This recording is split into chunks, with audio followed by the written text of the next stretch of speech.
누가복음 2장 41절에서 52절 말씀입니다.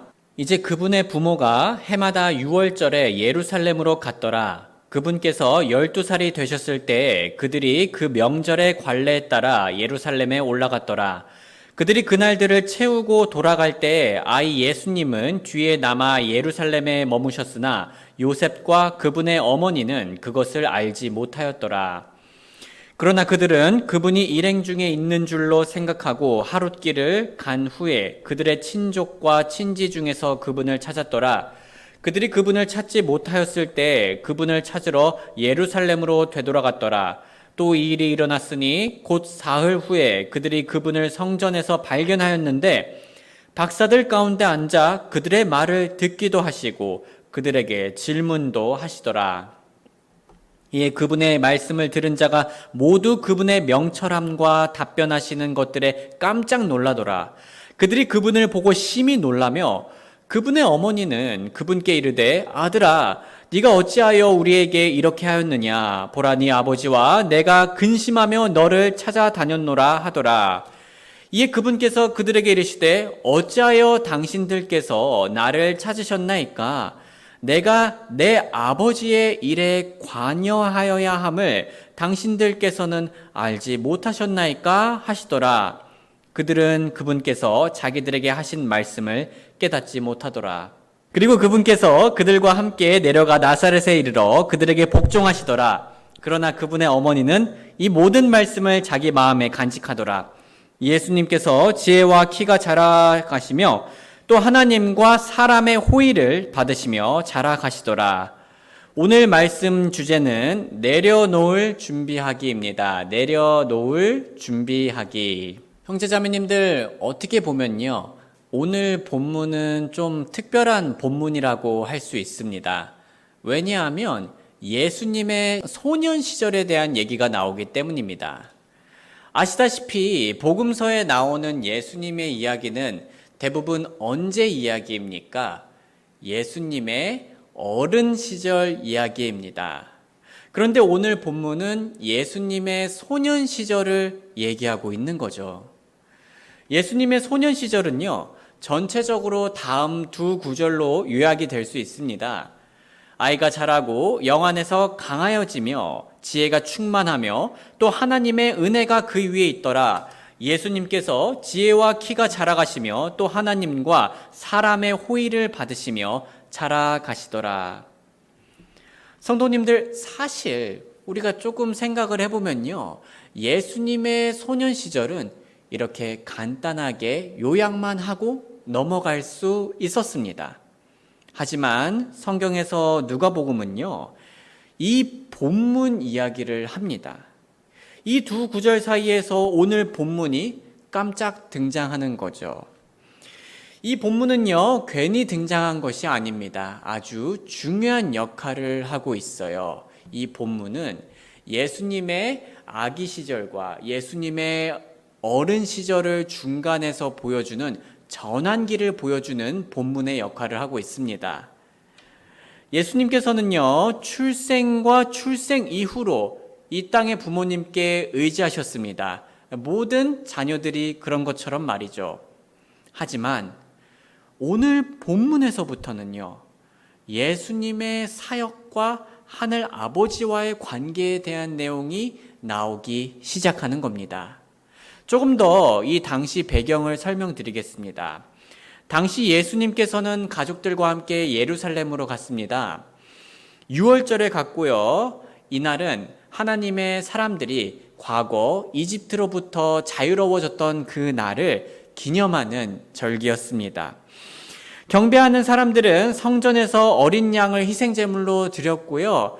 방이나 집에서 6월절 음식을 먹었었습니다. 성도님들, 우리도 곧 있으면은 추석 명절이 다가오죠. 우리나라 같은 경우는 명절이 오면은 수도권이 어떻게 됩니까? 텅텅 비게 됩니다. 한산해지게 되죠. 그런데 이스라엘은 완전히 반대였었어요. 명절일수록 독실한 유대인들은 예루살렘에 많이 찾아오게 되었습니다. 그래서 유대인 역사가인 요세푸스는요, 한때 유월절 기간 동안 예루살렘에 무려 300만 명이 왔다고 합니다. 엄청나게 많은 인구들이 왔던 거죠. 그래서 이스라엘 부모님들은요, 이 많은 인파들 속에서 자녀들을 쉽게 잃어버릴 수가 있었습니다. 마치 오늘 본문에 나온 마리아와 요셉처럼 말이죠. 또 한 가지 주목할 만한 배경 지식이 있는데요. 당시에는요, 여인들과 아이들은 유월절 기간 동안 예루살렘에 가지 않아도 됐어요. 의무가 아니었었습니다. 하지만 마리아와 예수님은 참여를 했죠. 그리고 41절을 우리가 보면요, 마리아와 요셉은 매년 예루살렘으로 향하였습니다. 그래서 우리가 이것들을 고려했을 때 마리아와 요셉이 참 하나님께 신실했던 부부였구나라는 것을 우리는 알 수 있습니다. 그런데 이번에 가족들이 다 함께 방문한 것은 이 가족의 신실함에 더해져서 문화적인 이유도 함께 있었던 것으로 보이는데요.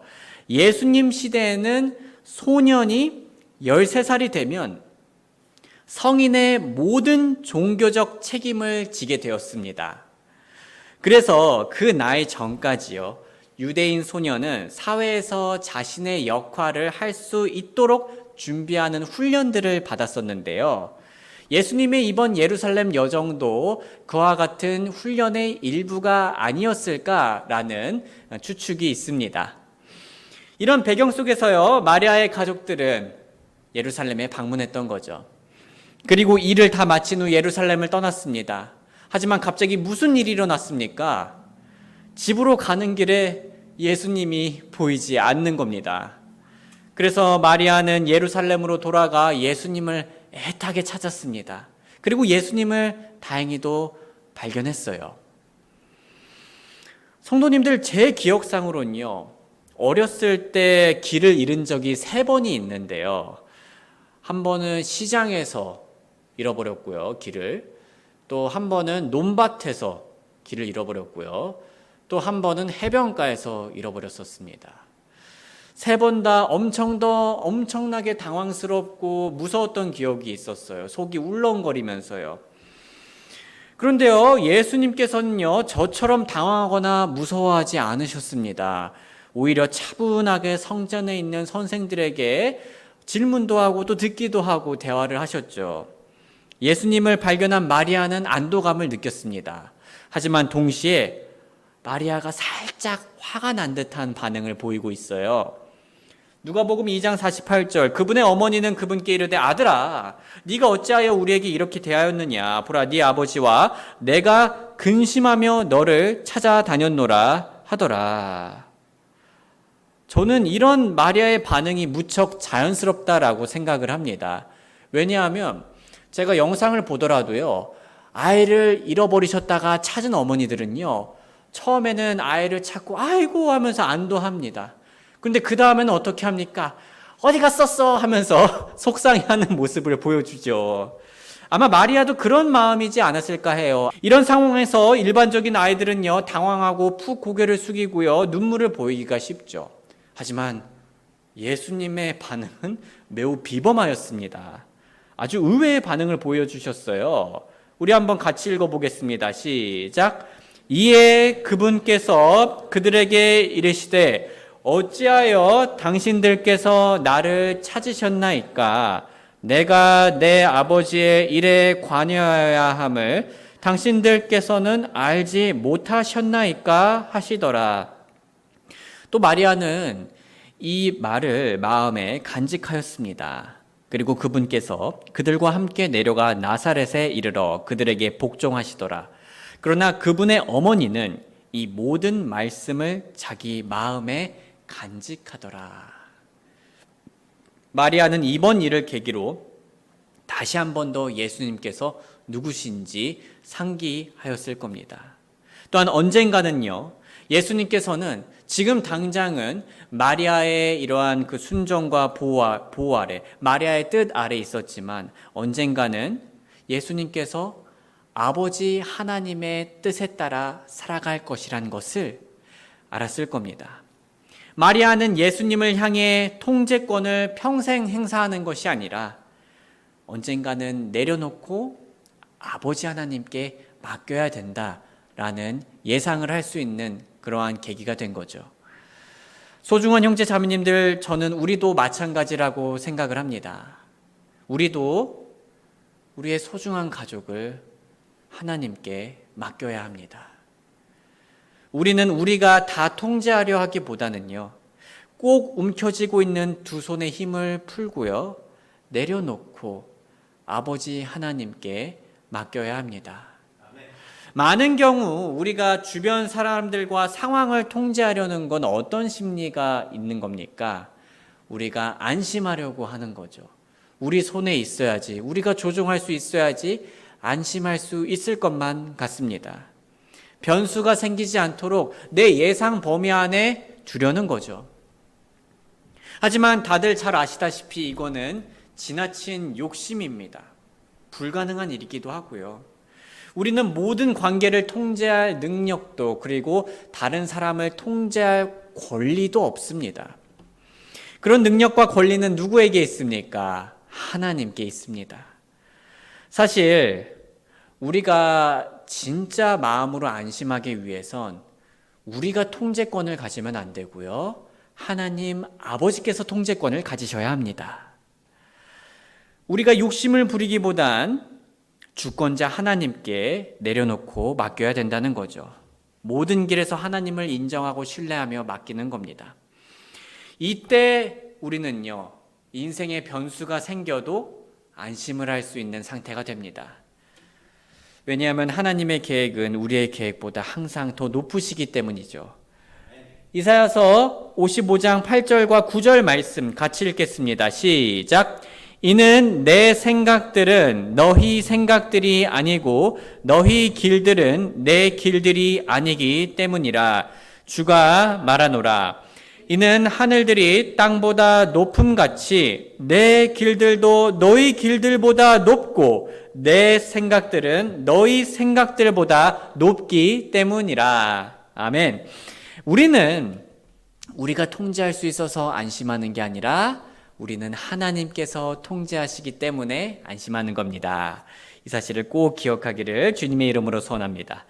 형제자매님들, 우리 한번 독립한 자녀를 계속 안 놓아주는 부모님을 생각해 보겠습니다. 그 부모님 마음은 어떨까요? 불안하고 짜증나고 집착하게 됩니다. 만약 그 독립한 자녀가 결혼을 했는데도 계속 내려놓지 못한다면 어떻게 될까요? 아들이 결혼을 했는데 부모님이 아들의 인생에 계속 관여를 합니다. 물론 부모님은 좋은 뜻으로 그러시겠죠. 하지만 그렇게 관계를 내려놓지 못하는 부모님이 과연 아들에게 유익을 끼칠 수 있을까요? 못 끼칩니다. 부모님이 관계에 있어서 자신의 권리와 또 통제권을 올바르게 내려놓지 못하면 아들은 물론 며느리와의 관계까지 상처를 입히겠죠. 그렇다면 부모님은 어떻게 해야 합니까? 아들의 진정한 부모님이신 아버지 하나님께 맡겨야 됩니다. 단순히 자녀뿐만 아니라 우리는 우리의 부모님, 가족, 친구, 직장 동료 등 우리가 그 사람의 영역을, 그 사람이 가진 선을 넘는 욕심을 부리고 있다면요, 우리는 내려놓고 하나님께 맡겨야 합니다. 사실 교회도 마찬가지죠. 우리 옆에 있는 교회 지체분들을요, 하나님께 맡겨야 합니다. 형제자매님들, 제가 목사지만 사람들을 못 바꿔요. 물론 우리 형제 자매님들께서는 많이 바뀌셨습니다.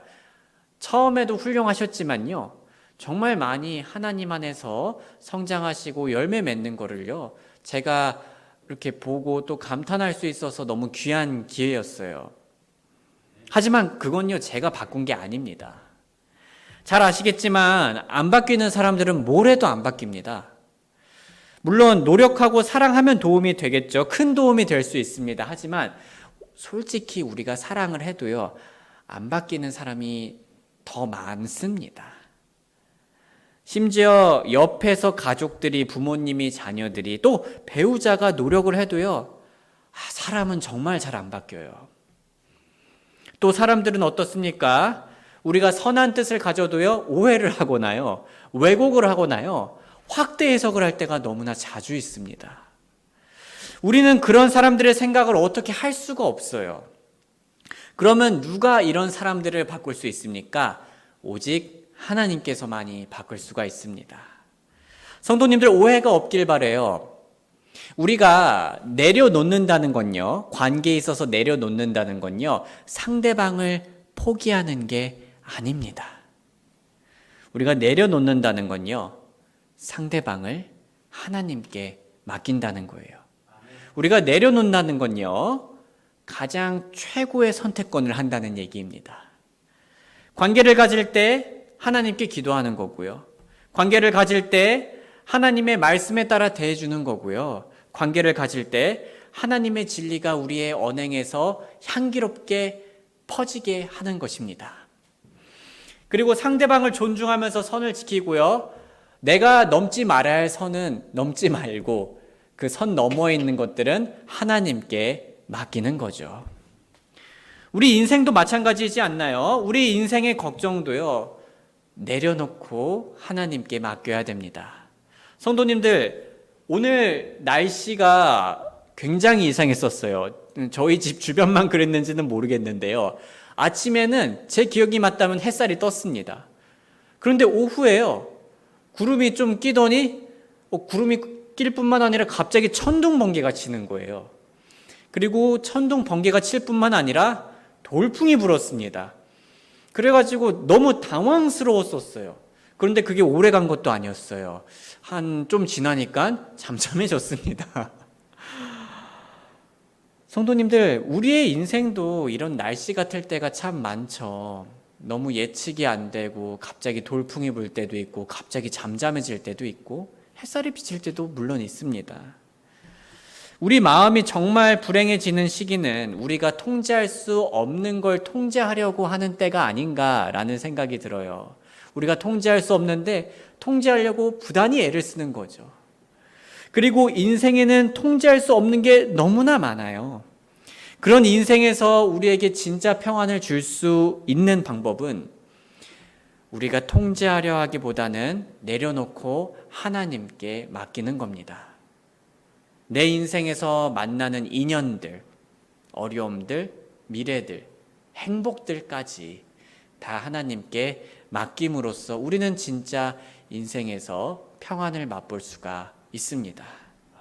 물론 형제 자매님들, 우리가 인생에서 어떤 종류의 어려움을 만나느냐에 따라서 내려놓는 게 무척이나 어려울 때가 있죠. 우리는 이런 생각이 들 수가 있습니다. 이것만큼은, 내 인생에서 이것만큼은 내 생각대로 되어야 할 것 같은데 하나님께서 내 생각대로 하지 않으면 어쩌지?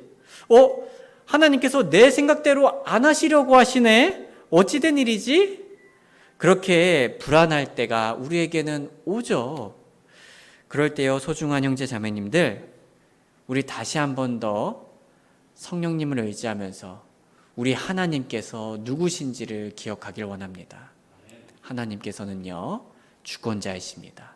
그 주권자이신데요, 우리를 사랑하시는 분이시고요, 그 사랑하시는 분이신데요, 능력이 있으시고 지혜가 있으십니다. 그리고 심지어 우리가 겪는 어려움들까지, 악까지 결국에는 선으로, 우리의 유익으로 바꿔주실 수 있는 분이십니다. 그런 하나님을 우리가 믿고 섬기기 때문에 우리에게 평안과 소망이 있는 거죠.